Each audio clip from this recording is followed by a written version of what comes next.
Bonjour, chères dames, chers messieurs, chères demoiselles. J'espère que vous allez bien. J'espère que vous avez passé une excellente nuit de mercredi à jeudi.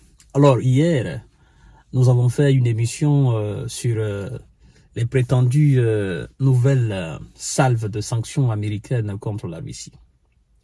Alors, mesdames et messieurs, la Russie vient de répondre aux États-Unis. Et comme d'habitude, vous savez, la Russie ne manque jamais de réponse à de telles initiatives de la part des Occidentaux. Permettez-moi de vous dire de partager la vidéo dans tous les groupes possibles, de vous abonner sur cette page, d'activer la cloche de notification afin de ne pas perdre mes émissions. Abonnez-vous sur ma chaîne YouTube qui est Kanté J Visionnaire le vrai. Abonnez-vous aussi sur ma chaîne Infomonde. C'est une chaîne Facebook, vous la connaissez déjà. Mesdames et messieurs, j'aimerais dire à tous ceux qui viennent souvent nous dire mais pourquoi nous parlons tant de la Russie? Est-ce qu'il y a des Russes qui parlent tant de l'Afrique? J'aimerais dire à ces gens, ça c'est juste une parenthèse, j'aimerais dire à ces gens que nous ne parlons pas de la Russie. Nous parlons d'un problème mondial. Un problème mondial dans lequel est impliquée la Russie et le bloc occidental. Et qui dit problème mondial qui oppose la Russie au bloc occidental, dit tout simplement un problème très inquiétant.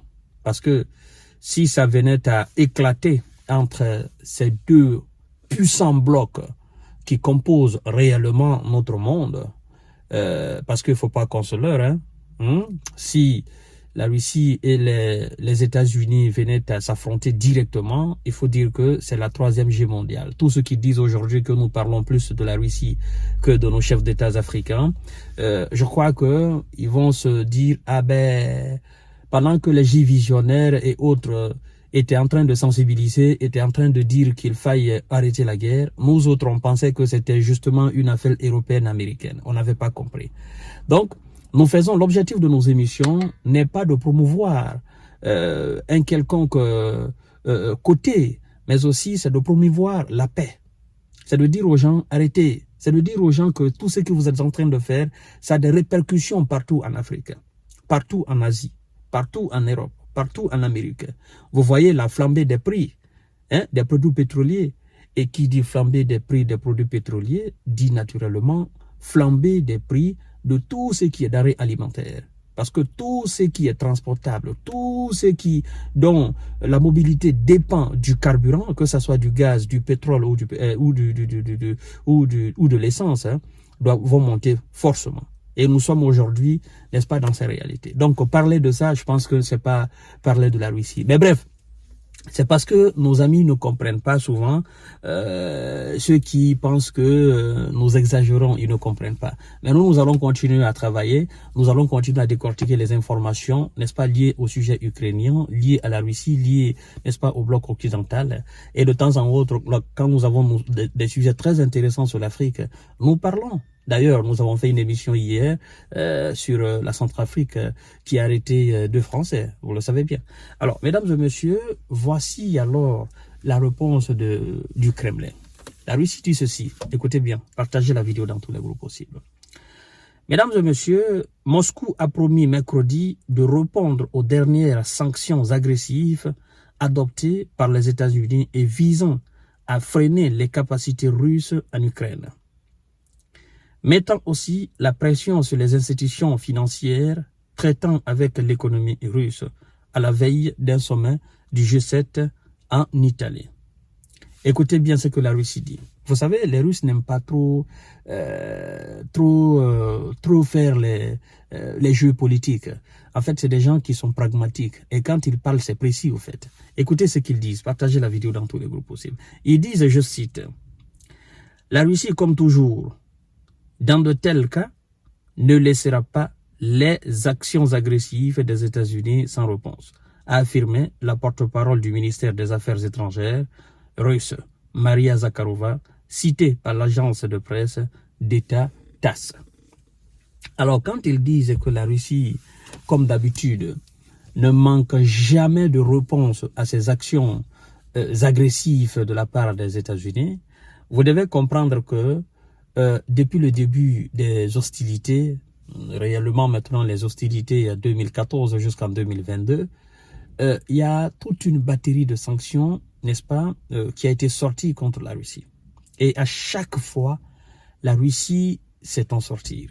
À chaque fois, la Russie a trouvé les remèdes des sanctions. À chaque fois, la Russie a surpassé, n'est-ce pas, les sanctions et les attentes des Occidentaux qui pensaient, en sortant ces sanctions, qui pensaient mettre l'économie russe à genoux. Parce que l'objectif, c'est quoi?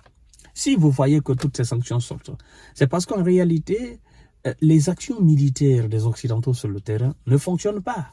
Ça ne marche pas. Le soutien à M. Zelensky, l'envoi des armes, l'achat des munitions, c'est parce que ces actions ne marchent pas. L'entraînement des soldats de Zelensky, d'accord, l'assistance militaire, hein, du personnel même sur le terrain, la Légion internationale, tout ça sur le terrain, des armes lourdes envoyées, c'est parce que militairement, ils ne sont jamais parvenus et ils ne parviendront jamais. Donc, ils passent, c'est la raison pour laquelle ils passent par d'autres manières. Vous comprenez? Ils sont passés par la CJ, n'est-ce pas, par le gel des avoirs russes, d'accord? Et jusqu'à présent, cela n'a pas eu encore de répercussions escomptées, n'est-ce pas, sur l'économie russe. Vous comprenez? Ils disent qu'on va couper tous les pays qui aident la Russie sur le plan de matières premières, mais jusqu'à présent, ces pays continuent de traiter avec la Russie. Parce que, écoutez, les gens sont dans une question d'intérêt. Tous ceux qui décrètent des sanctions contre la Russie, eux, ils commercent avec la même Russie.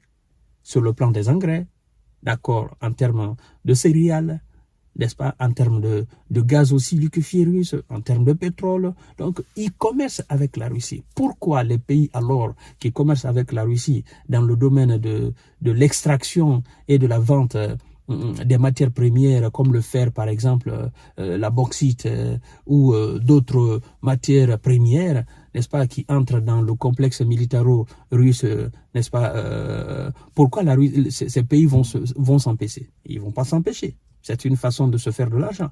La Turquie ne va jamais cesser de commercer avec la Russie. La Chine ne va jamais cesser de commercer avec la Russie. Encore moins la Corée du Nord ou l'Iran. L'Afrique du Sud ne va jamais écouter. L'Inde ne va pas écouter. Le Brésil ne va pas écouter. La plupart des pays africains dont les